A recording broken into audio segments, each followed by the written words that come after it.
Michael here, and almost every day I hear from people who bought a new smart TV only to find that one of their favorite apps was not available for download. The problem with missing apps usually affects cord cutters with Samsung or LG TV sets, and that's because those companies have their own smart TV operating systems. But I do not get this complaint from people with smart TVs that have Roku, Amazon Fire TV, or Google TV built in.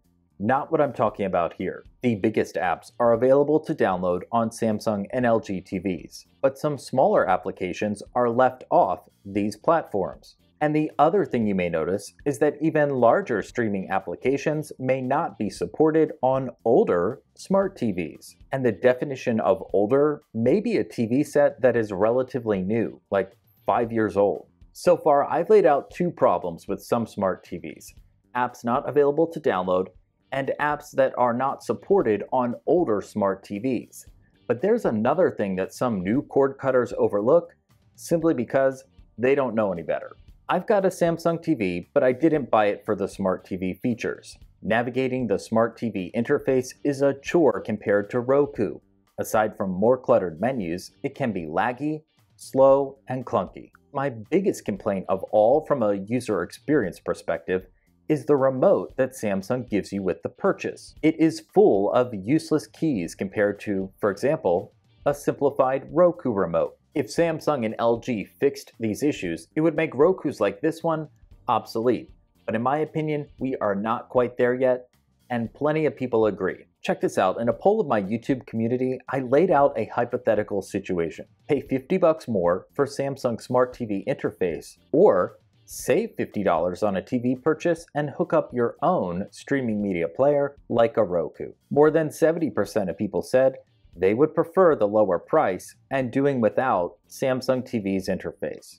Of course, this was just a hypothetical. Samsung includes its smart TV interface on all of its new TVs as far as I know, and that is for a very specific reason. Like all the smart TV manufacturers, Samsung wants you to use its platform because it can collect data to target you with better ads. It's really hard to find a so-called dumb TV anymore. When I was browsing Best Buy's website, I largely saw smart TVs, and not just from Samsung and LG, also brands with Roku, Fire TV, and Google TV built in. I did find an exception with this 40-inch Insignia TV. That is a Best Buy brand, and you can see in the description it also says non-smart. And if that TV set looks familiar, yes, it is the one that I use in some of my tutorials. So if you've just spent $500 or maybe a lot more on a new smart TV, I know how frustrating it is to hear the solutions to the problems I've laid out today.